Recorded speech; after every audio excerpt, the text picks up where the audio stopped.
নমস্কার, আমি অনুপ। আপনাদের সবাইকে আমার রান্নাঘরে স্বাগত।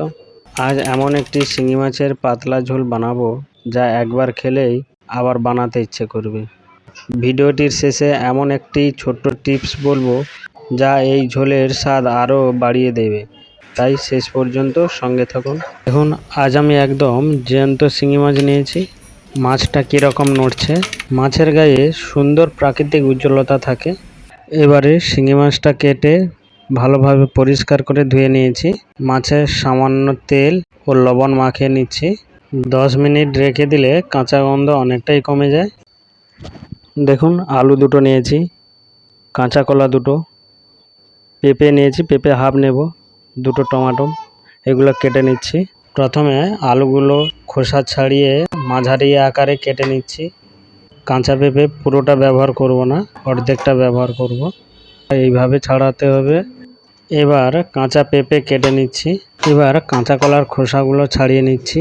এইভাবে ছাড়াবে, তাদের যাতে খোসা ছাড়াতে অসুবিধা না হয়, তাই এইভাবে ছাড়িয়ে নেবে।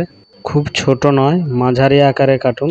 একই আকারে কেটে নিলে রান্নাটাও দেখতে সুন্দর লাগে।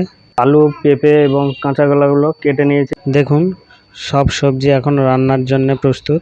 জিরা গুঁড়ো 1 চামচ, লাল লঙ্কার গুঁড়ো 1 চামচ, ধনিয়া গুঁড়ো 1 চামচ, হলুদ গুঁড়ো 1 চামচ, আদা বাটা 1.5 চামচ, গোটা শুকনো লঙ্কা 4টি, ফোড়ন 1.5 চামচ ও সাদা তেল নিয়েছি। তেল ভালোভাবে গরম হলে মাছগুলো দিয়ে দিচ্ছি। আর একটা কথা, মাছগুলি ফেটে গেলে তেলটি গায়ে পড়বে, তাই অবশ্যই ঢাকনা দেবেন। খুব বেশি ভাজবেন না, শুধু হালকা ভেজে নিলেই হবে। একই তেলে ফোড়ন দিয়ে দিচ্ছি। ফোড়ন দিয়ে 30 থেকে 40 সেকেন্ড নাড়িয়ে নেব। এবার সব কাটা সবজি ও লবণ দিয়ে হালকা নেড়ে নিচ্ছি।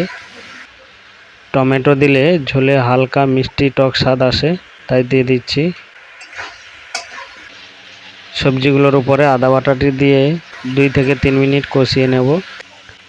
এরপর হলুদ, জিরে গুঁড়ো, ধনে গুঁড়ো দিয়ে ভালোভাবে কষিয়ে নেব। এরপরে সবজিগুলো সিদ্ধ হওয়ার মতো জল দিয়ে দিচ্ছি। 5 থেকে 6 মিনিট রান্না করব। ঝোল ফুটে উঠলে সবজিগুলো নরম হতে দিন।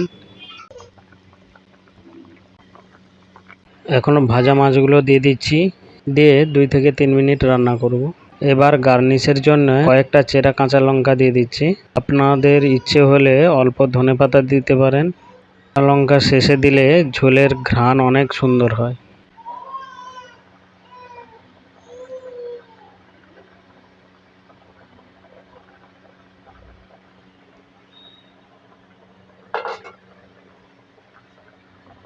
শিঙি মাছের এই পাতলা ঝোল কত সুন্দর হয়েছে, গরম ভাতের সঙ্গে খেতে দারুণ লাগবে। আজকের রেসিপি যদি ভালো লেগে থাকে তাহলে ভিডিওটিতে একটি লাইক দিন। আপনারা এই ঝোল কিভাবে রান্না করেন কমেন্টে অবশ্যই জানাবেন। এমন আরও সহজ ঘরোয়া রান্নার ভিডিও দেখতে চ্যানেলটি সাবস্ক্রাইব করুন। ভালো থাকবেন, আবার দেখা হবে নতুন একটি রেসিপি নিয়ে। নমস্কার।